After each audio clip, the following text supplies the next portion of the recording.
Welcome to the Slop Temple. We pray this video helps.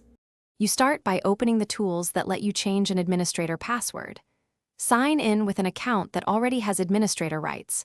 Once done, press Windows plus X and pick Computer Management or Run Lusumger.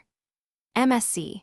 On Windows 10 Home, make sure to open an elevated command prompt by right-clicking and choosing Run as administrator, because Lusumger, MSC is unavailable there. This step gives you direct access to local users, so you can manage passwords safely and avoid accidental account lock. Once the management console is loaded, expand System Tools, then Local Users and Groups, and open Users to find the administrator account.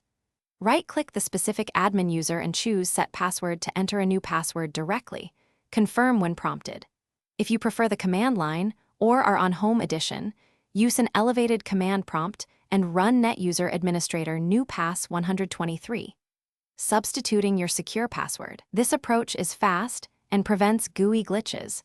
Make sure the new password meets complexity rules to avoid rejection. After setting the password, confirm the change and close the tools.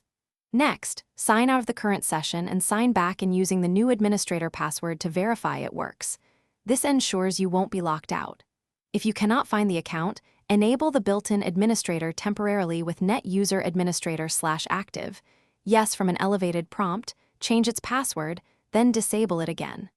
If sign-in fails, reboot and retry. Make sure keyboard layout and caps lock are correct before assuming a password issue. Thanks for watching. Consider subscribing if we helped you.